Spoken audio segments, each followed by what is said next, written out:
All right, everyone, good afternoon. Happy Friday to you. We've got a very special show. We've got the Superintendent of Perrysburg Public Schools, Tom Hosler's on the phone with us. Mr. Hosler, good morning. Hey, good morning. Good morning. So there's so much to talk about, obviously. School starting in just a few days for some of the students. Given the way the events are going right now, how closely do you follow events as far as the coronavirus on a national level and on a local level? No, I think that's a great question. Since March 16th, the coronavirus and following it on all those levels has been something that has become part of our daily kind of ritual. So there's national things that we're monitoring with the CDC and what's happening there, guidelines from the U.S. Department of Education. Also, as we drill down, our world stopped there for every time the governor has a press conference at 2:00, our world stopped. So our days are now designed around when he's speaking. So that's been a big change in terms of how we're getting information from the state. I was going to say, do you get a heads up, or you watch it too, and just like the rest of us? Probably 75% of the time, we're viewers just like you are. Every once in a while, we'll get hey, this is a meeting where he will make an announcement about X, Y, and Z, and then sometimes, it's not going to be this meeting. So we often don't get specifics, but every once in a while, we'll get a heads up, like, yeah, you better tune into this one. Gotcha. Now, how confident are you today, when school starts next week, that the plan you have right now is going to move forward? Tuesday, Wednesday, when school starts.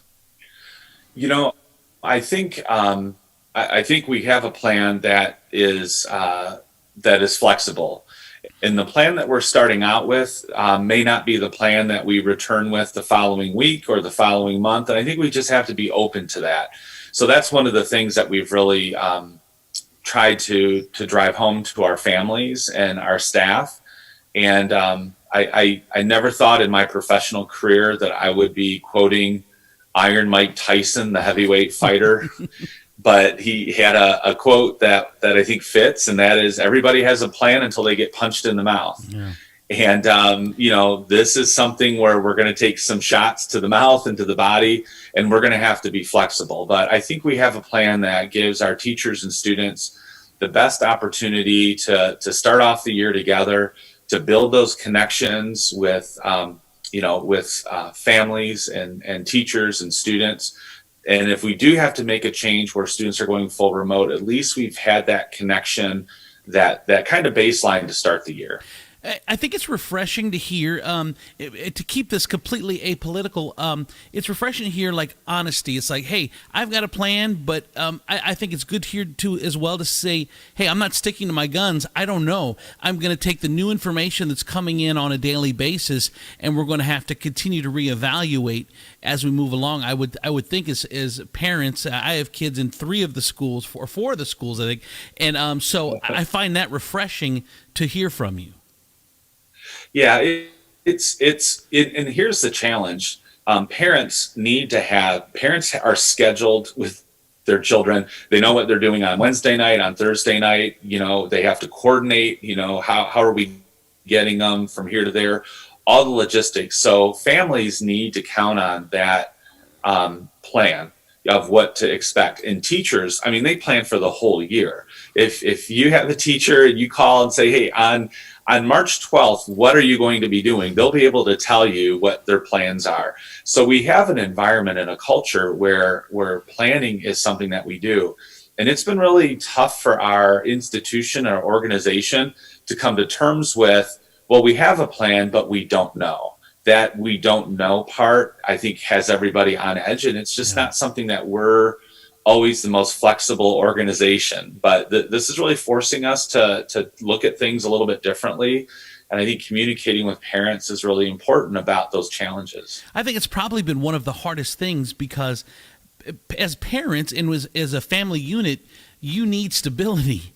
And to have so much unknown for so many amount of months, I know that's just a huge stress on so many people, you guys and the families in general.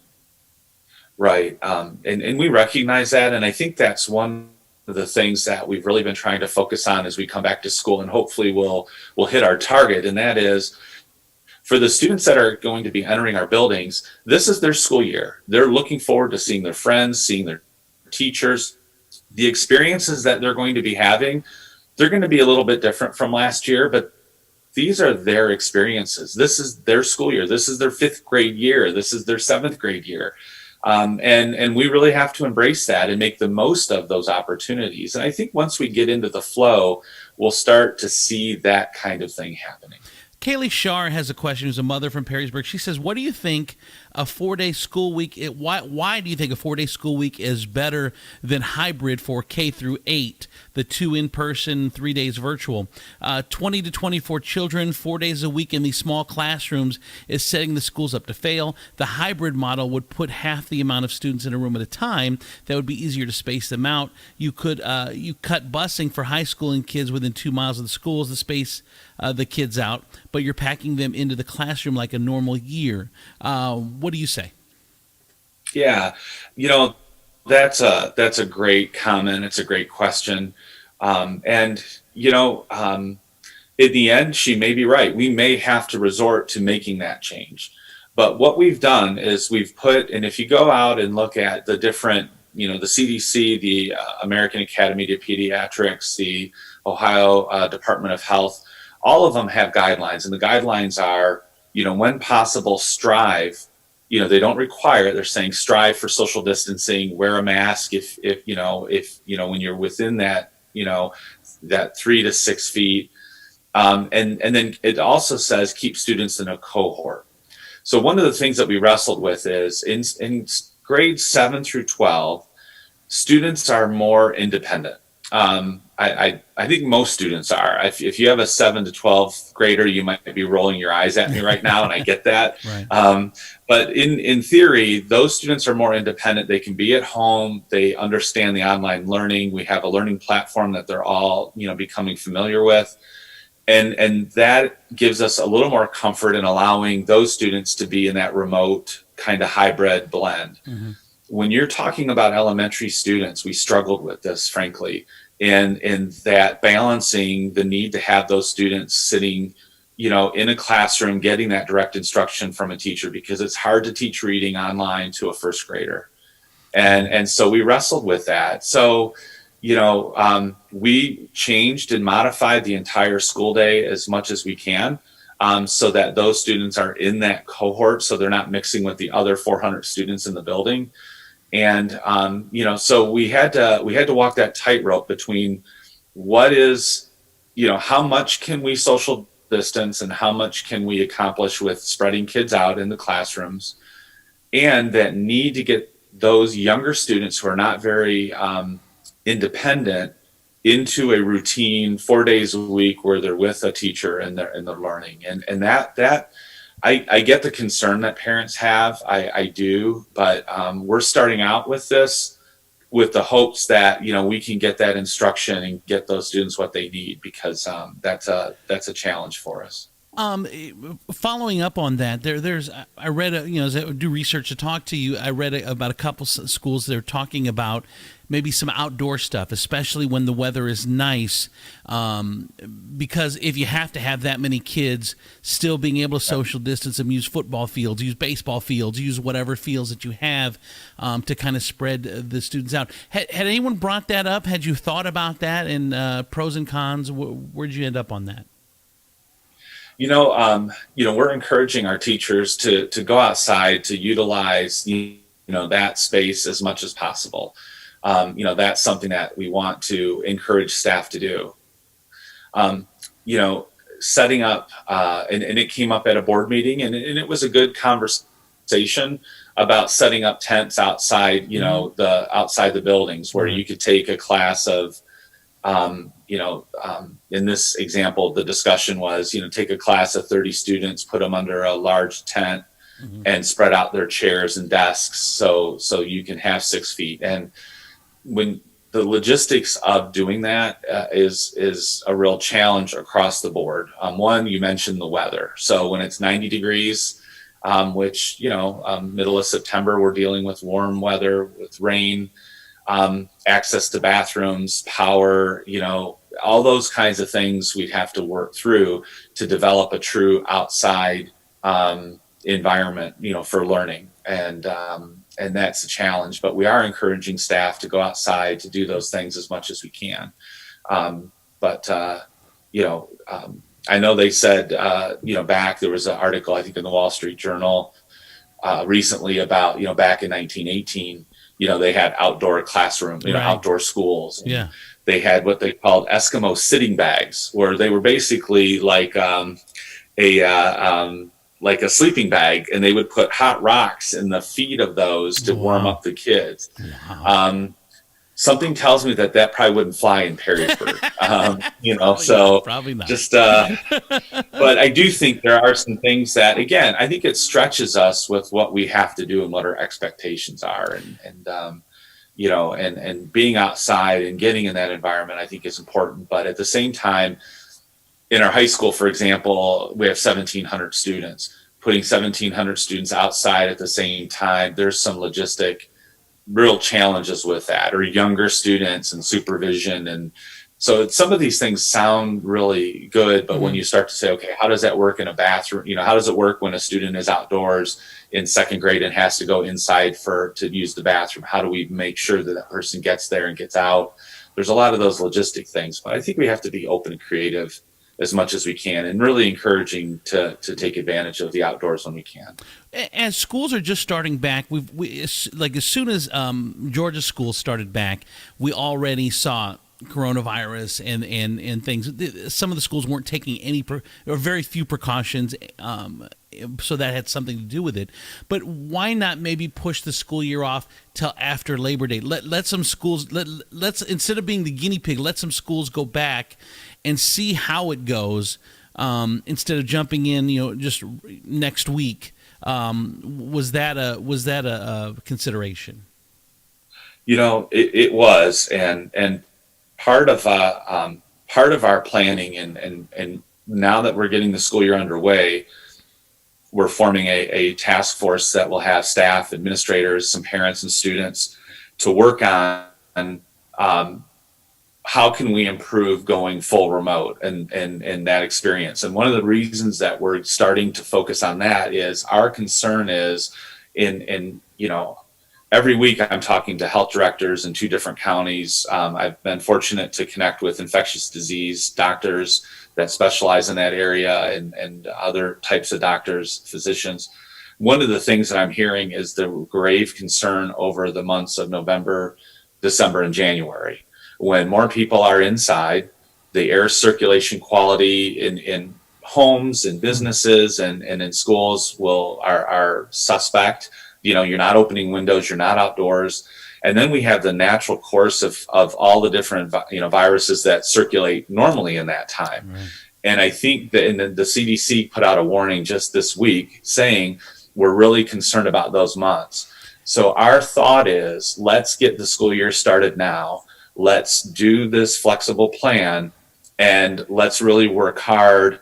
And then if we get into November, December, and January, we've had a good run up into that point where instruction is happening.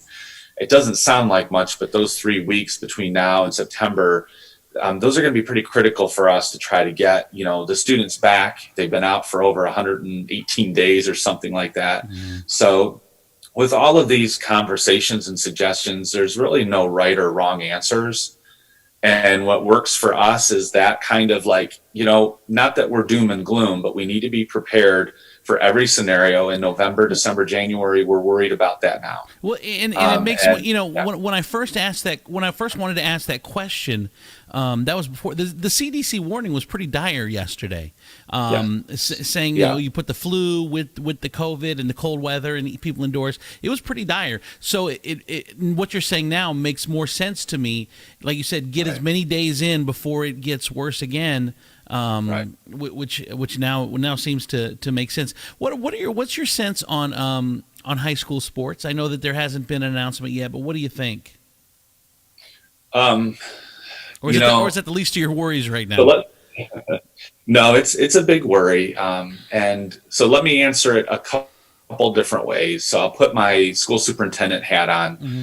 and say that I was really just, I think our governor has done a stand up job in trying to navigate all the different things that are going on. I think early on so I have a lot of respect for him. So Uh-huh. this is not a criticism, but we figured out how to do little league and AAU and travel sports this summer, and even high school sports, because I think it was back in June they said if you want to start conditioning for fall sports, here's how you do it. All those things came online before we had any guidance on how to open schools, and I think we got that backwards, because all of a sudden it gave the green light for all of these activities to happen, and we're facing some real challenges and hurdles with opening up schools. So parents correctly are saying, wait a minute, I participated in travel basketball all summer, and now you're telling me my Right. first grader can't go to school every day? And it created this tension. So I struggled with that, because I think the complexity of what it takes to open schools is revealed because we were the first thing to shut down and the last thing to get guidance. We're still waiting on guidance for athletics, Hmm. supposedly Tuesday. Right. And we've reached a point where we're accepting the fact that the guidance is, we wish you the best. you know, that's kind of Right. what we're expecting. Yeah. And it's not a knock, it's Right. just complicated. Right. So I'm a little disappointed with that. Gotcha. So the governor gave out guidelines how to do sports. OHSAA has come out and said, if you're going to do sports, here's some things that you need to do, and we're moving down that path. Um, Ohio State, U of M, the MAC are not having their sport. Some of it is financial, Hmm. I get that, but some of it is just dealing with the complications of having an athletic program with this pandemic. In this pandemic, I don't know how they couldn't figure it out with all their resources, but somehow OHSAA has figured it out. Hmm. So that's a little puzzling to us. Right. But I think our our standpoint is, these are the guidelines that exist today. Let's work those as best that we can to give our students an opportunity to participate in those extracurriculars, whether it be marching band, figure out a way to do the fall play differently, and then sports. If we can offer those experiences for kids, then let's try. And that's kind of where we are today. And I know people are very polarized about that. Right.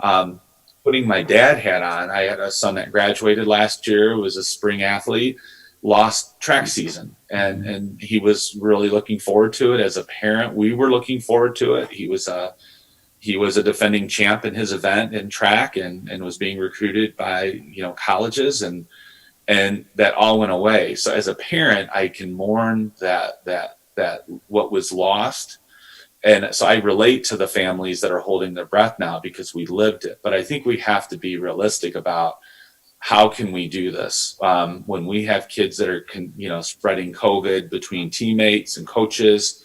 We're dealing with those kinds of things right now. It's daunting, and I think we really have to work hard with parents and community members to really control what those kids are doing if we're going to have a chance at athletics. Anyone that has to make a decision with putting other people's lives, I don't envy them right now. Whether it's the president, whether it's the governor, whether it's someone like you, whether it's a mayor, it doesn't matter, because it is so polarizing. Your 50% of your decision, every decision is going to be scrutinized by 50% of the people. What would you say the pressure has been more from, to open schools fully or to go remotely? Where would you say the most pressure has come, the strongest pressure? I think I think it swings, actually, because we did a survey with parents, and what was their comfort level, and we did it in June. And if you recall, in June things were kind of on the upswing, and I probably used the wrong phrase. I think things were optimistic Hmm. with how things were looking. We had just come out of March, April, May lockdown.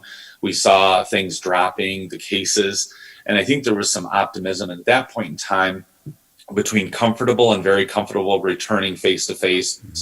We saw probably around 65% of the families said, yeah, we're interested in some kind of face to face, some kind of face to face experience. Today, if we sent that survey out, it would probably be a little bit different. I think there's more concern because now we're seeing an uptick with the number of cases. And I don't know how it is for you, Andrew, but for me, back in March, April, May, I knew some people that had it, but it really wasn't in my necessarily. I had a family member in the Cleveland area that had it, but it wasn't like that close. And today, I know so many people and so many students and friends and family that are all now. It feels different, and I think parents are sensing that, and I think it's added some anxiety. So I think the pressure is. Yeah, I think it looks like it was so regional, and you could still appreciate the devastation and what was going on, but it wasn't happening in your backyard. And now it's happening in your backyard. I think that when it became very stark for me was when restaurants started closing. And I think almost every restaurant has had a bout with COVID now to where they start closing. And like you said, it's really starting to hit home. And it's right now, it's just not getting better. I mean, we're still at 1,000 deaths a day nationally, and it's not just the deaths. It's we don't know what the side effects are. We see athletes that are having heart conditions, almost like the same acts like a heart attack or glass lung, or complications for the rest of your life. So it's not even just the killing somebody, but it's all the other after effects, and the not knowing the stuff that we just don't know. It's just it really is a scary time. I do have another question for you from someone that's watching us. Chris Meyer said, given the high level of uncertainty about the virus and how well it can be mitigated in schools, did you consider delaying the start? We kind of talked about that, about delaying the start of the school year. So we got to that one already.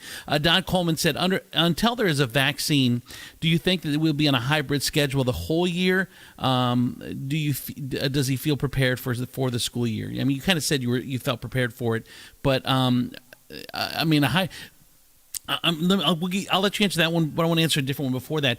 It doesn't seem to me that you are all confident. You don't know how far you're going to get in this school year before. I mean, do you think it's inevitable that that we're going to get hit? I mean, I think it's kind of inevitable. I mean, obviously you don't wish that and you pray it doesn't happen, but I sense from you and my thought is it's inevitable. It's going to happen.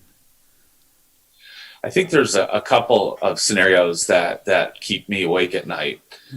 One of them is us hitting November and just, in our region, our county, we have to, the governor steps in and says, we're going to shut down through November and come back in January. We need to kind of go into some type of I don't want to say lockdown because I don't think we'll see that again, but some type of retreat, I guess, where we're more confined to home.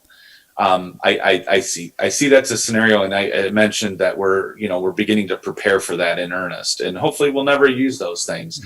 The other thing I think that is very realistic is the fact that we could get into the middle of September, and if we have enough staff and students who end up having to be quarantined and out of commission, that could close the school for 3 weeks. So this kind of intermittent rolling closures, I can see that happening very, very.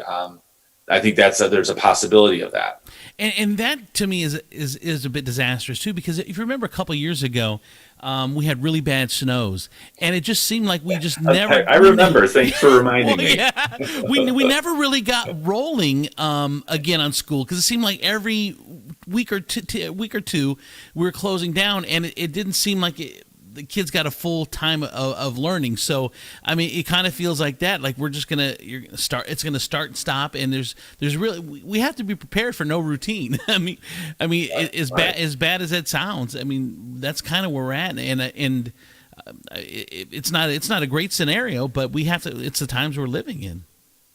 Right, and I think our point is obviously communicating this to parents now, saying, this is something that may be happening, and we need to start thinking about that today and planning for that today. What does that mean to me and my family, and how will I deal with that when that time comes? And we understand the disruption that this is causing to our families, to our staff, to our community, and so we don't take it lightly, these things. But I think, we'll be putting out some communication. You talked about transportation, school buses, and the concern we have is we could have schools are open but no transportation this week because we have enough drivers that are quarantined and we can't physically drive the buses. So I think there's just some scenarios that we're just going to have to come to terms with. But I think we can adapt. I think we can learn. I think we can take what we've done. And I use this scenario, and I don't know what it was like for you in March, but when I was going to the grocery store in March, I mean, I wore like 2 masks. I made back when they were available, the Clorox white towels, I made like a glove that I wore, into the store. Yes, exactly. And, you walk through the store like that. And if someone was in an aisle, I would wait until they left that aisle, and then I would go down the aisle. Right. And then today we understand more about the virus. And I think that's something that is optimistic for us, that we're learning more how to treat it better. There's less hospitalization. I think we understand a little bit more about how it spread. So now you go to the grocery store, to keep your distance from somebody, you can pass them. We understand that kind of quick exchange is more than likely not going to lead. And if you're both in masks, it's a very low risk. Mm-hmm. So we're understanding those things. And I think we have to take those and apply them to school and what we learn about school. And people are concerned about, well, how are kids going to pass in the hallways? Well, they do it now at the store. Keep your masks on, keep moving, don't congregate. We've learned that. Mm-hmm. So I think we have to adapt and continue to do that. Well, I did want to ask you about someone messaged me about some varsity football players possibly practicing unauthorized practices. Have you heard anything about that? Or I know the kids want to play, and that's stuff like that has got to drive you crazy, because you have to be the adult and you have to be the fun squasher, and that's got to drive you crazy, because I'm sure you want to play just like everyone else does, but you've got to take the safety of these kids. And I'm sure, Mr. Hosler, that you wouldn't want to make, probably one of the things that keeps you up is you having to make a call, and then God forbid something really bad happened, and you were the one that said, hey, we're good to go. But you have to make a decision and hope for the best. But I know stuff like that's got to drive you crazy. Yeah, you mentioned the snow days, and we joke about those when it's warm out, but when it begins to get cold and we have risks, that is something that is a real challenge for us as a superintendent, and my colleagues. We talk about it. It is probably one of the most pressure-filled decisions we have to make in a very short window. From 5 a.m. to 6 a.m., we have to decide whether or not to have school. So if we get 3 to 5 inches of snow on a typical morning, no ice, the roads are okay, and you have to make a decision like, okay, we live in the north, it snows here, and we have to go on with what we're doing in that weather. Right. We can't shut down every time we get a couple inches of snow. So I go out personally, check the roads. I want to be in out and see what the roads look like when I make that decision. And I hold my breath until about 9:15 when I get a call from transportation principals that everybody's made it in. And every time there's that kind of question, it is a pit in your stomach feeling about, because the best thing to do is just to say, if we get 1 inch of snow or more, we're canceling school. That is the safest thing for us to do. Right. But we can't do that. We have to learn to live with the snow. And we tell kids, and I had 4 drivers in high school, that drove to school. We have to teach them how to drive in the snow, because it's something they're going to have to deal with. And I'm not comparing, that snow decision and how we have to approach that to a pandemic, but I think there are some similarities in a sense of, we have to live with this. We can't just, it's snowing and we have to stay in our homes. And there's some people that have to. If you're elderly and you have a different condition, you don't want to go out and slip and fall. But for most people, we have to figure out a way to learn how to drive to school, get to school safely when we know it's a little bit riskier with a couple inches of snow on. But this, one of the things, and this is a little bit of a gripe, but we've asked for local control. You let us decide what certification we need to have to teach reading. Mm-hmm. The state says, you have to have this licensure. And I'm like, I've got some great third grade teachers. They don't have this particular licensure that you want, and they can't teach reading, but 26 years they've been knocking it out of the park. Why can't I decide that person is a good enough person to teach a reading class? Right. Why can't I do, so there's questions like that we don't have any local control. So we say frequently, we want local control. We want to decide how we're going to do these programs. And the state isn't very good about giving us that local control. But now when we're dealing with a worldwide pandemic, literally life and death decisions, now they're like, here's local control. Yeah. And in my undergrad degree, if you want to talk about Stephen Crane and Edgar Allan Poe, I'm your guy. We can talk. That's what my degree, my undergrad degrees in lit, not public health, not infectious diseases. So I'm kind of puzzled a little bit that all of a sudden everybody wants us to have local control. And over this issue, which is the one issue that I'm like, okay, we'll do the very best, and we're leaning on our but you don't have the resources of the state or the federal, where they have all these experts in infectious diseases and things. And I agree with you, and I appreciate you being so open and honest, because that would be a very tough decision, because you don't have the information that they do, but yet you're having to make the toughest decisions when it comes to actually human life, and that's right. Tough. And I do want to share. One of the leaders in the state is right here in Northwest Ohio, Dr. Jennifer Hanrahan. She's spoken to our board. She's just awesome, an awesome resource with information materials. We talk regularly. There's been a few other Dr. Greg Casper with ProMedica is somebody that has shared information with me. And then we've had, the local health departments in Lucas and Wood County have attended every weekly meeting they've had with superintendents. So we understand where our limitation stops and where we need to listen to others. And we've really aligned ourselves with people that are very caring and very knowledgeable in this area. So I don't want to give the impression that, the guy that, knows about Stephen Crane is the guy that, or Edgar Allan Poe is the guy that's making this decision. There's a lot of factors into that. I think acknowledging the fact that this is where our limitations are and when we need to rely on, we're very comfortable with that. What about older teachers? What are they saying to you, and how are you accommodating that? It's really a case by case basis. We've had a handful of retirements this summer. With folks that have looked and evaluated and said, I think it's time now for me to step away from my position, and that's just a personal decision. We've had a couple of young teachers decide to resign because they have young families and they've evaluated things, and just with the uncertainty, they're better. So, that it's not just the teachers who are more seasoned, but it's also some younger families who are making decisions like, I think I'm just going to be home. So, we're doing the best we can. We're a service industry. Our industry is surrounded by the number, having, empty spaces and getting kids to those spaces and putting people in front of them to teach them. So there aren't many opportunities to do our job remotely. It's a little bit of a challenge. You can't be a remote bus driver. Right. You can't do those things.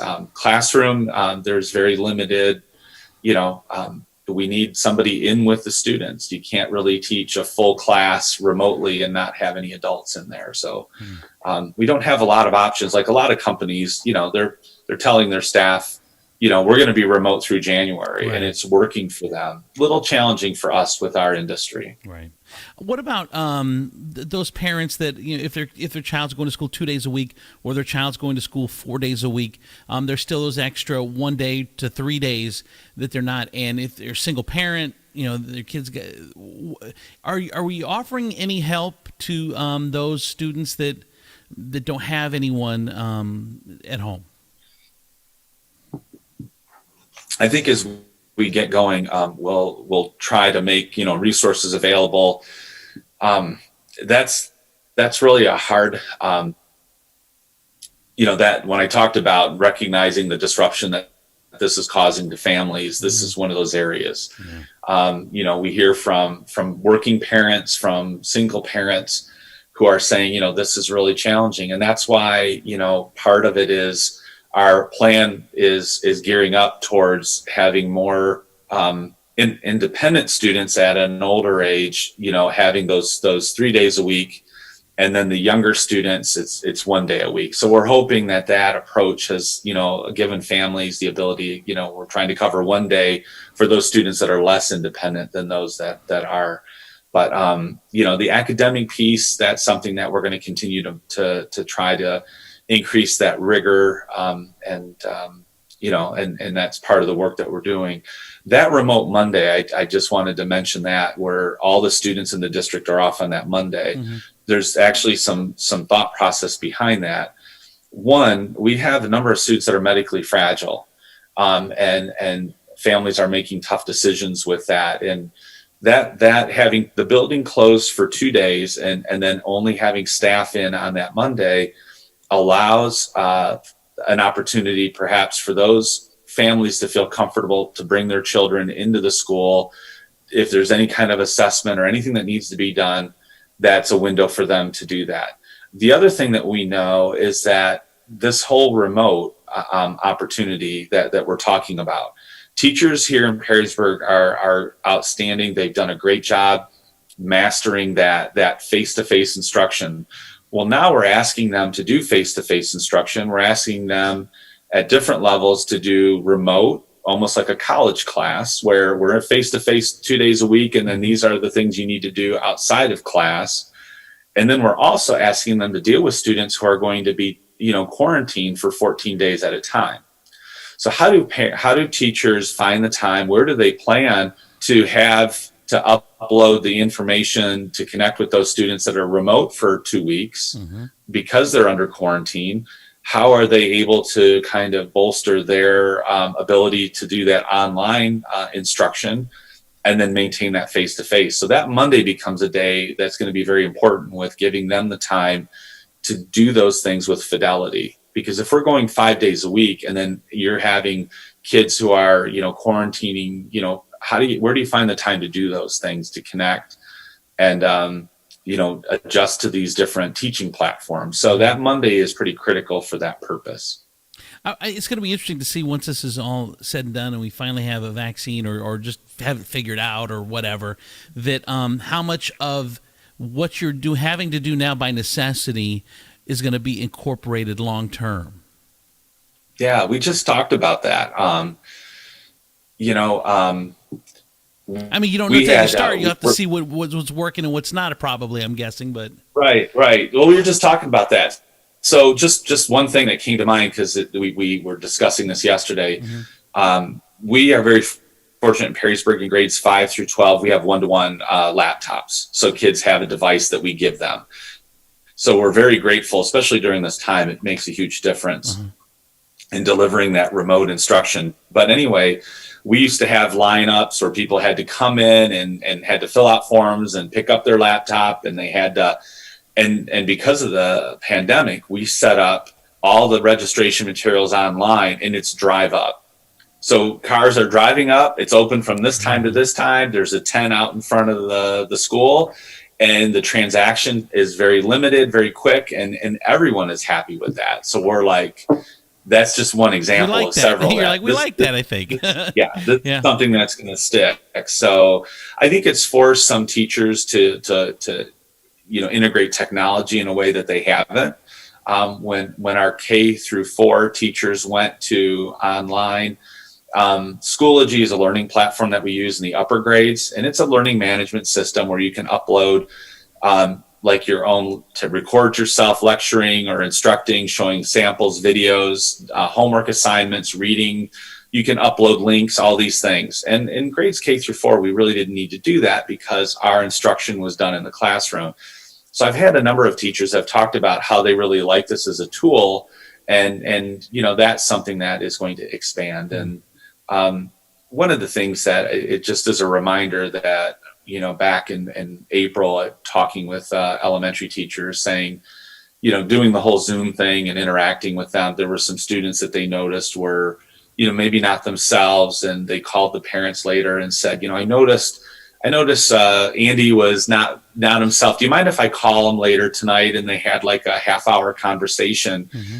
And I think it just underscores the importance of those relationships. And I think that's going to be a positive thing, that sometimes we get caught up with the technology and all the things that we're doing and the bells and whistles. But at the end of the day, it's that connection to the student that makes a difference, Absolutely. And I think it brought us back to those basics. So. And when Toledo schools announced they were going full online for the beginning, do you take any cue from any of the other school districts, or you kind of just you consider yourself doing your own thing? No, I think in Northwest Ohio in general. So there's about 11 counties, and we have a group that we've throughout this whole process, superintendents from these 11 counties, we have a Zoom meeting once a week. And we talk about different topics and what's happening in other communities and what schools are doing. I think in Northwest Ohio, Lucas County, Wood County, I think we have a very cohesive group. We talk regularly. We share information. So much of our communities are intertwined.